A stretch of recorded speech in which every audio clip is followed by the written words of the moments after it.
Assalamualaikum warahmatullahi wabarakatuh. Selamat pagi anak-anak. Bagaimana keadaan kalian beserta keluarga di pagi hari ini? Mudah-mudahan selalu dalam lindungan Allah Subhanahu wa taala.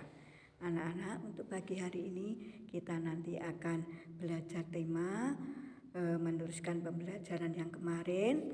Kalau kemarin kita sampai pada tema 7 sub 1 pembelajaran 1, kita teruskan dengan pembelajaran 2. Untuk pembelajaran 2 ini anak-anak sedikit untuk kita ingatkan kepada anak-anak tentang kedatangan bangsa Eropa ke Indonesia. Bangsa Eropa datang ke Indonesia untuk mewujudkan 3G ya anak-anak ya. 3G kemarin apa anak-anak?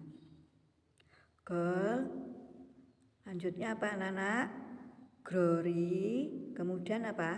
Yang ketiga gospel ya. Jadi untuk mewujudkan 3G itu yang artinya yaitu mencari apa anak-anak kemarin? Kejayaan, terus apa anak-anak ya kemarin, kemudian yaitu menyebarkan agama, yang satu yaitu mencari keuntungan anak-anak ya, itu kejayaan ya anak-anak ya.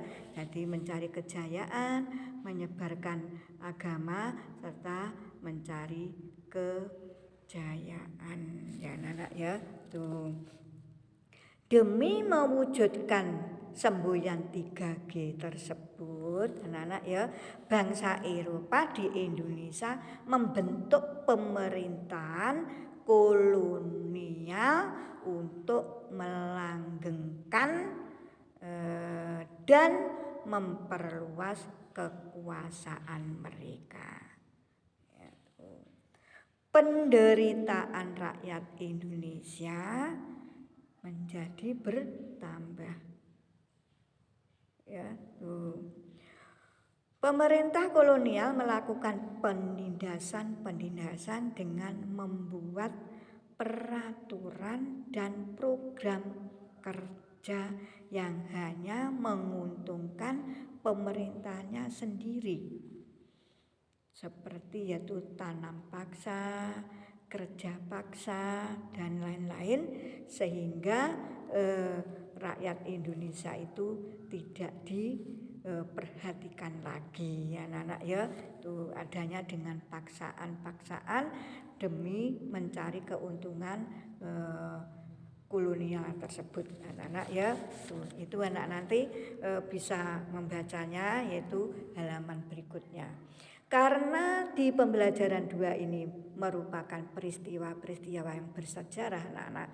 Nanti anak-anak tolong pelajari sendiri anak-anak ya. Karena ini sangat penting dan harus anak-anak ketahui. Terutama yaitu peristiwa-peristiwa pada masa pemerintahan kolonial Inggris. Nah, ini nanti anak-anak pelajari ya anak-anak ya. Nah, kemudian itu peristiwa-peristiwa pada masa pemerintahan kolonial Belanda. Nah, kalau Belanda ini yaitu terkenal dengan VOC-nya anak-anak ya. Nanti anak-anak ceritanya itu sangat bermanfaat, sangat penting. Anak-anak harus tahu. Maka dari itu anak-anak nanti harus baca dan pelajari sendiri anak-anak ya. Kemudian anak-anak itu masih dalam VOC ya anak-anak ya. Untuk halaman 21 ini anak-anak nanti akan lebih tahu apabila anak-anak pelajari dengan sungguh-sungguh anak-anak ya. Kemudian ini setelah anak-anak mempelajari tentang peristiwa-peristiwa Inggris dan Belanda, anak-anak tentunya harus bisa membedakan pemerintahan kolonial Inggris dan kolonial Belanda ya anak-anak ini. Maka dari itu Bupat sarankan harus anak-anak mau membaca dengan sungguh-sungguh ya anak-anak ya. Kemudian anak-anak ini tentang mapel bahasa Indonesia anak-anak ya.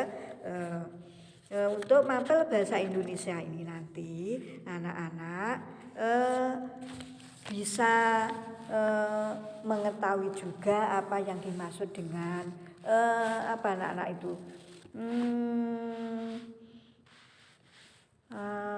teks ya, teks sejarah.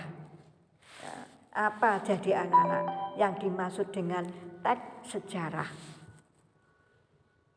Teks sejarah yaitu teks yang terdiri tentang cerita peristiwa sejarah yang terjadi pada masa lampau. Ya, peristiwa sejarah tersebut disampaikan berdasarkan fakta yang terjadi dalam bentuk narasi atau apa anak ya, dengan urutan-urutan cerita yang runtut seperti anak-anak yang pelajari kemarin ya anak itu ya. Jadi di dalam teks sejarah ini anak-anak nanti juga harus tahu untuk mencari informasi yang ada di sejarah ini. Anak-anak harus tahu apa yang kita gunakan kata tanyanya supaya anak-anak mendapatkan informasi yang benar, yaitu utamanya yaitu kata Simba kemarin ya adik Simba ya, kata adik Simba ya anak-anak ya. Ada, berapa, siapa, kapan, di mana, bagaimana ya anak-anak ya. Itu Simba siapa, apa, di mana, bagaimana ya anak-anak ya, kapan. Nah itu ya tuh. Nah itu kita nanti harus tahu bagaimana untuk mencari informasi-informasi yang bersejarah dengan menggunakan kata tanya yang benar anak-anak ya. Lanjut anak-anak, setelah kita belajar IPS kemudian tadi bahasa Indonesia, kita akan belajar yaitu IPA anak-anak ya.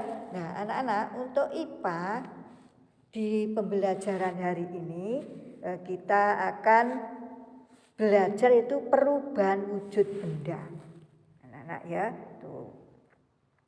Dalam kehidupan sehari-hari kita dapat melihat beberapa benda, entah itu kursi, lemari ya, kulkas ya, itu divan ya, pensil, buku yang biasa anak-anak lihat di sekitar rumah kalian ya anak-anak itu. Nah banyak sekali benda-benda yang ada di sekitar kalian ya. Tuh, benda yang kita temui sehari-hari memiliki hanya 3 wujud. Kemarin sudah kita belajar yaitu wujudnya adalah benda padat, benda cair, dan benda gas. Namun ciri-ciri ketiga wujud benda tersebut berbeda-beda setelah anak-anak pelajari pada pelajaran yang kemarin anak-anak ya. Nah,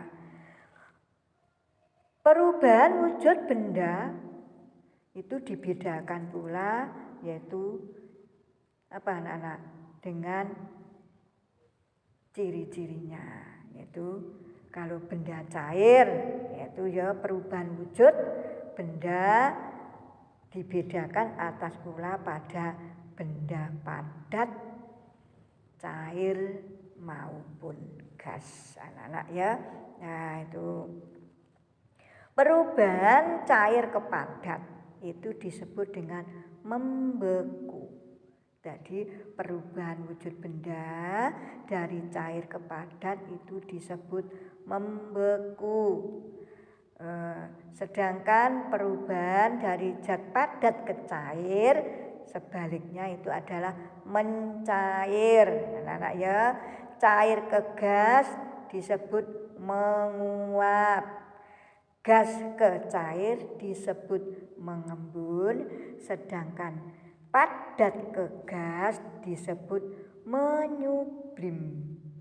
Ya. Gas ke padat disebut mengkristal. Ya, ini jadi ada 6 perubahan wujud benda. Anak-anak ya, tuh. Jadi yaitu membeku, mencair, menguap, mengembun, menyublim maupun mengkristal. Jadi ada 6 perubahan wujud benda, anak-anak ya. Tuh. Lanjut anak-anak. Untuk halaman berikutnya itu adalah ada lagu Rayuan Pulau Kelapa. Ini adalah macam-macam daripada lagu wajib. Ya, apa anak-anak lagu wajib itu? Lagu wajib itu adalah lagu yang wajib dipelajari oleh siswa dalam rangka menanamkan rasa cinta tanah air, menghargai jasa pahlawan, dan membakar semangat perjuangan agar selalu menyala. Nah, itu adalah yang dimaksud dengan lagu wajib. Sedangkan ciri-ciri lagu wajib anak-anak yaitu lirik lagu itu ada ya anak ya. Nanti anak-anak pelajari itu ada 3, yaitu lirik lagu wajib bertujuan untuk menanamkan sikap cinta tanah air, kepahlawanan nasionalisme, serta rela berkorban demi bangsa dan negara. Yang kedua, biasanya lagu wajib menggunakan irama yang penuh semangat dan berupa himne. Yang ketiga, lagu-lagu wajib diajarkan, dipelajari, dan dihayati sesuai dengan maksud dan tujuan yang terkandung di dalamnya. Itu adalah ciri-ciri lagu wajib yang ada pada halaman 28 ini ya. Anak-anak, untuk penjelasan materi di pembelajaran 2 ini Bupat cukupi sampai di sini saja. Tolong anak-anak nanti sebelum menjawab soal-soal yang pada buku ini nanti anak-anak harus selalu membaca, mempelajari dengan sungguh-sungguh ya, agar anak-anak nanti dalam menjawab persoalan-persoalan tidak akan kesulitan ya. Akhirul kalam, assalamualaikum warahmatullahi wabarakatuh. Jangan lupa masa pandemi ini anak-anak selalu menjaga kesehatan, pakai masker bila keluar rumah, kita selalu menjaga jarak, betah di rumah ya anak-anak ya. Selamat belajar, semoga pelajaran di pagi hari ini sangat bermanfaat bagi kalian semua.